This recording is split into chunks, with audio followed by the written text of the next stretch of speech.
Welcome back to Off the Chart Season 2 Gen Q Edition. This season, we're watching the L Word Generation Q with you, bringing you our unfiltered take on the new series reboot every Monday, because we still can't get over those LA lesbians. I'm Michelle Turingen, managing producer of video at Xtra, and I would truly consider going back to church if Olivia Thirlby was my pastor. I'm Erica Lenti, senior editor at Xtra, and if this reboot is any indication, I might be one of the very few women able to resist Shane McCutcheon. So, Erica, what's the big theme for you from episode 3? So finally, we have some tension, much needed tension this episode. There seems to be a lot of contrast. Some of our beloved characters are going their own way this episode. So we've got Bette thinking that private school is better for Angie. Angie thinks otherwise. We've got Alice, who literally makes a career out of talking to people, lamenting that her partner Natalie has no friends. Finley is supremely anti-religion, so she obviously freaks out when she learns the woman she just slept with is a pastor. Danny's very small, well-off family contrasts quite a bit to Sophie's large and loud family. I welcome this theme. I'm so glad that we finally have tension. It felt like this season thus far was really lacking some conflict or tension, you know? Which is fair for a new show in season 1. Like, you need to set up everyone before you get into conflict, right? But now we're getting into the juice, which is great. Yeah, I think that one of the criticisms we've all had is that all these characters feel a little too virtuous. Right. So it's nice to see people kind of having some issues or having a bit of conflict. Like, it just makes things so much more interesting. Let's see how bad it's going to get.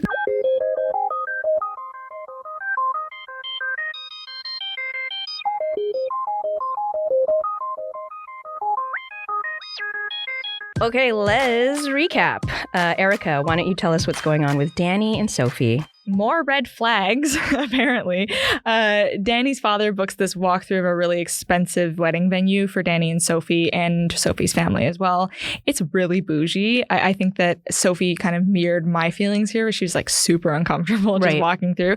But it's too bad that she feels uncomfortable because Dani's dad already booked it. No choice in that. Oh, no. Yeah, these two are on a pretty rocky road. I thought it was pretty interesting that there was a lot of sort of discussion of class and position between these two. Obviously, Dani's family is a bit more well off. Her dad owns this huge pharmaceutical company, and Sophie's family seems a bit more working class or middle class. What did you make of these depictions? The scene where they're going through the hotel reception area and Sophie's family is like, where will we put our table to put down the food that we make? Like, that to me is extremely relatable. I'm Filipino. I come from a huge family where celebrations like this are very much grounded in family. It's not just these two people joining. When you marry into a family as well, right? Yep. So I really clicked with that. And I have to echo what you said. Like, I felt the uncomfortableness that Sophie's family felt while they were looking at this space that just didn't feel like them or like what their family values are. So I think they portrayed that scene accurately. Yeah, I would agree. Okay, Shell, what's going on with Finley? So Finley and Rebecca are enjoying morning after post-coital bliss. And while Finley would like to stay in bed, Rebecca has to leave to go to MCC, a.k.a. the Metropolitan Community Church. Whoa! Finley is weirded out by this information, but also a little curious. What, you don't think that's fucked up? Well, not really. Dude, we've been budging all night. Yeah, I get that. And then she went to church and prayed to, Jesus. So her pal Sophie comes with her to MCC for moral support, and then they discover that Rebecca is actually the pastor. Wild. So Finley and Rebecca start having these heart-to-heart conversations about religion and faith and queer identity, and we learn that Finley was actually raised Catholic, and it's implied that there may be some trauma around her religious upbringing. The episode ends with Finley sitting in an empty church crying while Rebecca comforts her. So in one of these conversations that they have, Rebecca says something to Finley that really stood out to me, where she says, I'm actually more closeted about being Christian than I am about being queer. So religion, faith, spirituality, and queer identity. Do we have feelings about this intersectionality? So we were both raised Catholic. We both went to Catholic school. I think it's fair to say that we both have religious families. Yeah, that would be fair to say, yeah. So for me, my religion and my experience of religion has always been tied to a lot of homophobia, just given that the Catholic Church obviously isn't super accepting of, institutionally accepting of queer people. And a lot of that was translated down into the folks around me, and that kind of pushed me away from it. But now I think we're seeing a lot more acceptance, and I don't don't think that it is as surprising anymore in this day and age to be a person of faith and queer. Right. And I think that there's like this nice movement of folks who are creating spaces where they can experience their faith and their identities as queer and trans people. Right. Which is really great. It's just not for me. So that's totally fair. Yeah. How about you? I like that you bring up that point that like as we come into this newer age that like there are other options. So like when I was growing up, Catholicism seemed to be the only option if I wanted to have faith or spirituality. It was either that or nothing. Right. And I've certainly had conflicting feelings holding those two parts of my identity together. But as I get older, yeah, like you said, it's not such a weird thing for people to be religious and queer. And churches like MCC, for example, give an option where, you know, if they still want to tap into their faith and not deny their queer identities, they have a space for that. So I'm really interested in this storyline. I really want to know what happens here. I really want to know what Finley's trauma is. I have some ideas of what it could be. In the last couple of years, there's been a lot of conversation around conversion therapy. Yeah. And so I'm wondering, is that where the story's going to go? Who knows? We'll see. Yeah, I think that this is probably the most interesting that Finley has been to me. So yes. This storyline actually has me excited, which is not how I felt about Finley on first watch. So that's exciting. What about Micah? So the episode starts with Micah and Jose dancing with Dani and Sophie in their apartment. They're really excited because they're going to go on a date later that night to go to an art show. Which Micah says he needs to prepare and research for so that he can fit in with the pretentious art crowd, which I absolutely love. I feel like that was the writers calling themselves out here. But much to Micah's disappointment, Jose calls and has to cancel their date. So Micah turns to Grindr to cope with his insecurities. Now, this may be one of the most explicit depictions of sex with trans people that we've ever seen on television, which is invigorating. Mm-hmm. But the scene is a result of Micah acting from a place of feeling rejected. So, like, can Micah just be like a slutty boy without all of this sadness and regret? What are our feelings around this? Yeah, and I've said this before about sort of the Max Sweeney storyline from the original run, which is that Max couldn't have a successful relationship, couldn't hook up with people. We just had to watch Max's trauma play out constantly. Right. Yeah, I wish that Micah could just embrace. It's like he's feeling bad that like this guy he liked, you know, blew him off or whatever. Like he can turn to Grindr. He can be promiscuous if he wants. He can sleep around. He can hook up. Like I think that's totally fine. Yeah. And I think that we should be depicting that on television these days. I don't know why Micah has to kind of be like this sad boy who turns to Grindr just because he's sad. Like, sure. Like he should be able to feel like regret about it. Or feel regret. Yeah. Exactly. Like he doesn't, I don't think we need that in this series. And so I think that's kind of a spot where the writers had a missed opportunity with Micah's character, in my opinion. Right. So tell me about Bette Porter. Yeah, so my favorite scene in the series thus far happened in this episode. Angie punches a girl in the face because she judged her mom's choices, which is just so great. I love Angie. Like, Angie's the best. Yeah. It all leads to this incredible heart-to-heart between Bette and Angie about race and the ways in which Angie has to work harder because of her blackness. There's this one line that stood out to me. It's when Bette says, "It's not fair, but the only way to survive the system is to understand how it works, and then you stay ahead of it." We just don't often get to hear this kind of honest and raw conversation about race and racism that way very often. Angie wants to go to public school, and Bette's campaign team actually agrees because of what's going on in the election around public and private schooling. But Bette is struggling to like let go of this idea of her kid, who is like who they've started out in this education system and private schools and whatever. So eventually she concedes. She destroys her mayoral opponent in the debate because of this. And she manages to get an endorsement from the teachers union, which leads once again to being teased with this personal reason Bette's running. Can they just tell us already? It's like getting really annoying. I thought what stood out a lot in this episode was this great continuation of Bette's character and her thoughtfulness around race and her daughter. We saw this in the original series around when Tina and Bette are split up, and Bette talks about how important it is for her daughter to see someone who looks like her as she gets older. What did you make of that? I think the conversation that the two of them have after Angie punches the girl in the face and Bette has to come and get her, that conversation was so beautiful to see on a TV show.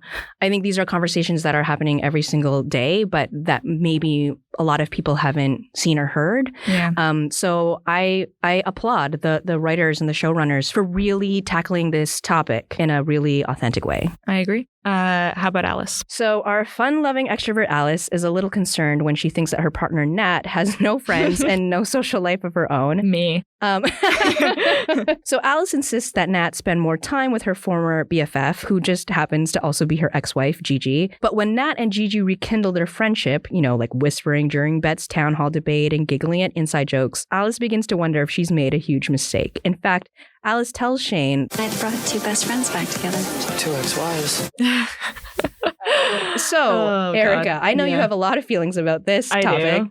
Friends with your exes, yay or nay? I'm friends with a lot of my exes. I think that there's, in Toronto, and probably rings true for plenty of places around the world, like the lesbian circle is just too small to not ever see your ex again or not end up in the same social circle in some capacity. Point.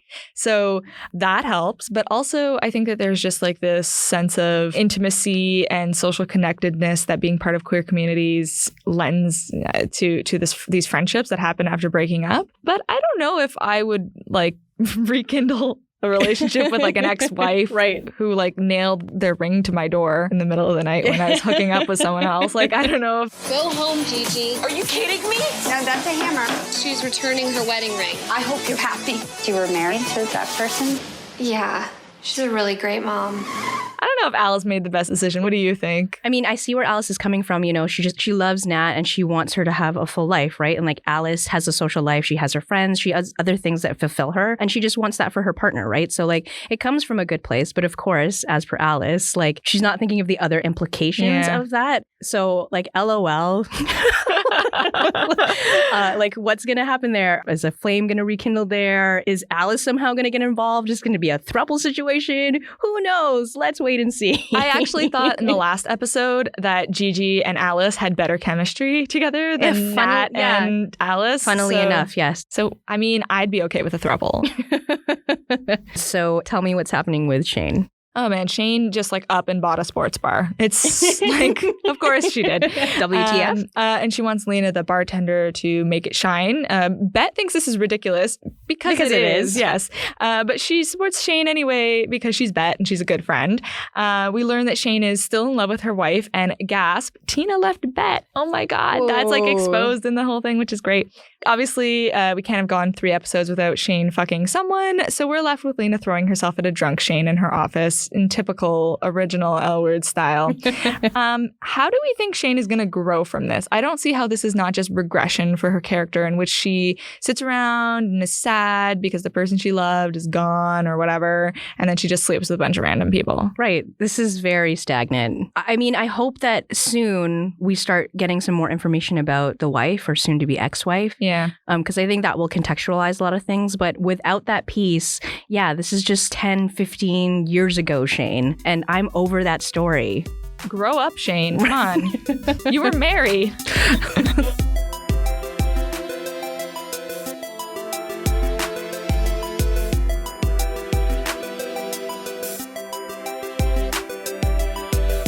It's time for our superlatives round. Each week, we'll crown our favorite moments from the episode. It's like reading through your high school yearbook all over again, but maybe just a little queerer.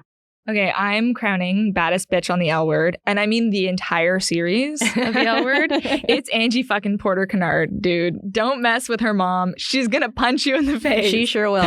I wish I had half the spunk this kid does when I was 16. I was a loser in high school. I wasn't punching anybody in the face if they were criticizing my mom. So my prediction for Angie, a political dynasty. Are you seeing this? Okay. I can see it. In which Angie follows in her mom's footsteps. That's Mayor Porter, and she's gonna run for Congress. Oh, President Porter-Kennard. I would live for it. All right, what's yours? So honorable mention for best guest appearance will go to Megan Rapinoe, who appears on Alice's show. We all love Megan. I was swooning. It was so good. But the biggest what the fuck moment, we discover that Tina left Bette. Yes, what the fuck? Huh? First of all, who leaves Bette? I mean, like, she's running for mayor. You know, she probably had like the in-between years had to have been great for Bette in order for her to run for mayor and do all this great stuff. Why would Tina leave her? She's so boring. She sucks. Well, and like, you know, we talked to death about like Tina and Bette's relationship and how Tina was just like so boring and that Bette was just like way out of Tina's league. So to discover that Tina left her is just like, it doesn't add up to me. And Bette actually, when she's explaining like her heartbreak to Sheng, she says this really interesting line that stood out to me where she tells Sheng that like her and Tina had a love that made her feel alive. And I was like, really? Really? Boring Tina made you feel alive? That's what makes you feel alive? Like, time to get a better life. Maybe if she's the mayor, she'll feel a little bit more alive again. We're lucky.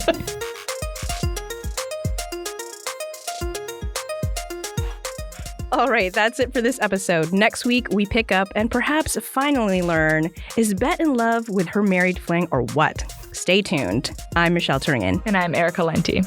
Off the Chart Generation Q is produced by Michelle Turingen. Our executive producer is Rachel Giza. And our music is by Kid Kulit. If you like what you're hearing, please review us on iTunes or wherever you get your podcasts. And feel free to get in touch with us on Twitter at Xtra Magazine. Until next time. You were married to that person? Yeah, she's a really great mom.